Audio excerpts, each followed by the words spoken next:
You just heard about. My name is Ed Ludwig. I'm a teacher from Crosse. I'm here today because I think it's important that as a state we reflect on the past year.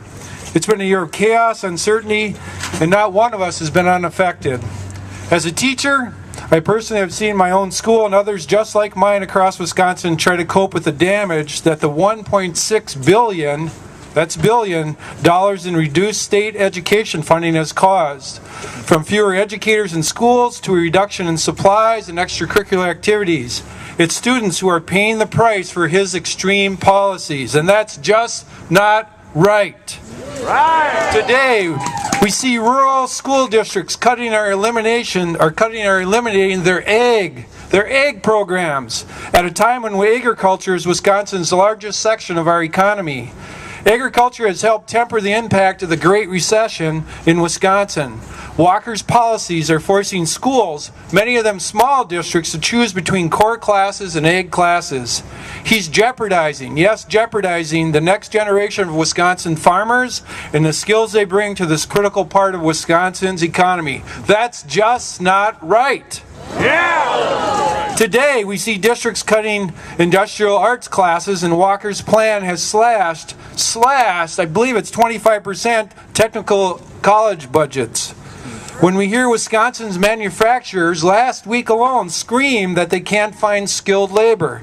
Once again, Walker's cuts to Wisconsin schools will have a negative long-term effect on the ability of our manufacturers to find quality workers. And why? Schools are forced to choose between core classes and classes like welding. Walker has said we need more welders, but he and his cronies have cut the funds to help create those welders. That's just not right.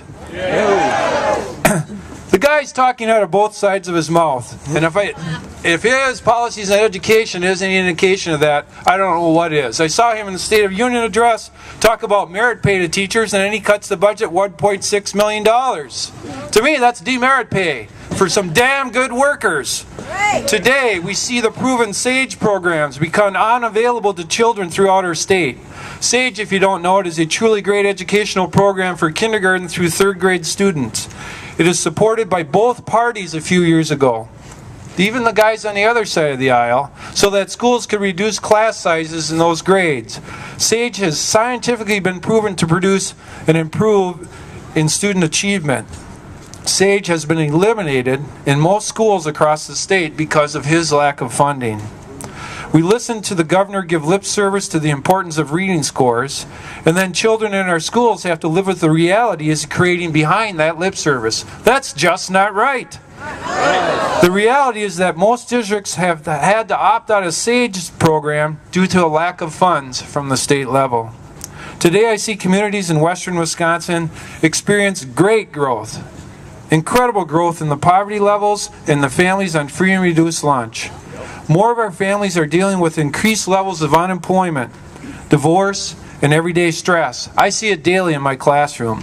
Walker has taken the most vulnerable members of those families in our society, the kids, and he's shrunk their support network. And I see that daily too.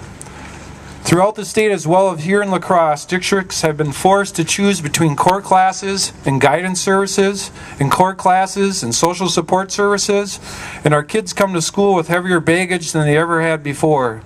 That baggage must be dealt with before they are ready to learn, and so schools attempt to do so with less. Before we used to do less or more with less, and now our schools are having to do less with less, according to one of our local administrators. Up next on the chopping block will be Title I programs that provide more help for students who are struggling to read, larger class sizes in all grades, and reduced levels of class offerings at the high school levels. We as a society talk about the next generation and its needs to be every bit more educated than we were, and yet the very policies put in place by politicians like Walker are eliminating many of the programs and the opportunities that our children's parents had when they were students only a brief time ago. It used to be that the best graduates of our university and those around the country came to Wisconsin to compete for our teaching jobs.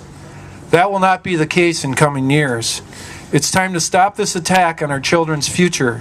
It's time to reclaim Wisconsin. It's time to reclaim our schools and the quality education our communities are used to and depend upon. It's time to reclaim our priorities, and it's time for this state to put our children's education first. It's time to reclaim democratic principles and a government that listens to the people rather than to big money executives from AIG and the Coke Industries. It's time to reclaim Wisconsin. I'm ready to reclaim Wisconsin. Are you ready? Are you ready? All right, let's get on it.